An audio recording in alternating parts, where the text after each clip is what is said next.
Ano ba tong napapansin ko dito sa likod natin? Fire truck ba to, Nay? Bakit tayo merong ganito ngayon? Etong fire truck na to, ginagamit namin pagka kailangan namin linisin ang Plaza Miranda. Ibig sabihin ba, lilinisin ko mag-isa ang buong Plaza Miranda? Huwag kang mag-alala, meron tayong kasama dyan. Pasok, taong bayan!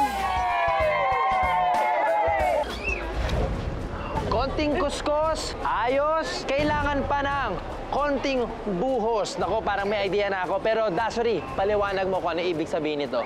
Ken, kasama ang mga katrabaho ni Aling Lourdes, kailangan niyong linisin at kaskasin ang Plaza Miranda. Gamit ang sabon, tubig at walis tingting. O, atras ka ba or abante? Mga Kadayok, nandito na tayo sa ating third task. Mga taong bayan, ready na ba kayo? Let's do this! Excited akong malinis kasi simbahan to eh. Sagrado, kaya kailangan nating linisin at bigyan ng respeto yung church natin. Masaya siyang gawin, actually. Gusto mo talagang linisin lahat para matuwa yung mga tao.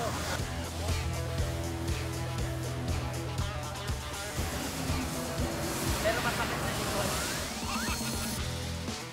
Talagang okay ang ginawa niya. Yung paghawak niya ng hose, at yung pag-walis niya sa sa Plaza Miranda. Mahusay. Talagang binigay niya ng todo ang kanyang yung kanyang effort sa pag-flashing. Mga ka-day-offs, tapos na ang ating tatlong task. Ito na nga po. Taong bayan, pasok! Naku, kinakabahan ako. Dala-dalawang box lang nandito ha. Umpisa na muna natin ng ating score ko. Sana 20 pataas. Ay, 30! Ay! Salamat, boss!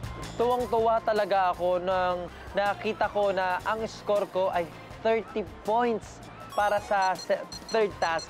So, all in all, meron akong 85%. Eh, ang kinakailangan lang naman para hindi ako maparusahan at para magka-reward ako ay 75 points. Pero meron akong 85 points! Naku, pasado. Thank you, Lord. Salamat po. Grabe ho. Alam niyo, napakahirap ho ng trabaho ninyo. Sobra hong hanga ako sa inyong ginagawa. Kaya naman, syempre, titingnan natin kung anong reward ko, ha? Pagod mo mawawala sa hatid naming handa. Tikman ang sarap ng Quiapo. Kainan na! Yay! Ken! Dahil successful ka sa iyong trabaho, i-enjoy mo na ang yummy Quiapo treats na inihanda ko para sa'yo. Kainan na! Dahil sa galing mo, Ken, nagawa mo lahat ng task ng pagiging street sweeper. Pinagmamalaki ng Quiapo ang aming fresh lumpia at ang aming hopya. Nako, ang sarap naman ito, Ate Oyi! Thank you po sa rin yung reward. Gutom na po ako. Pero alam kong gutom na rin ho kayo dahil napagod din ho kayo. Kaya, i-share ko po itong reward ko sa inyong lahat. Mga Kadeo, excited na ako! Ito pala ay talagang dinarayo dito sa Quiapo dahil napakasarap. Talagang lahat kami napawi ang pagod namin dahil sa sobrang sarap ng hopya at lalo na nung lumpiang sariwa. The best talaga.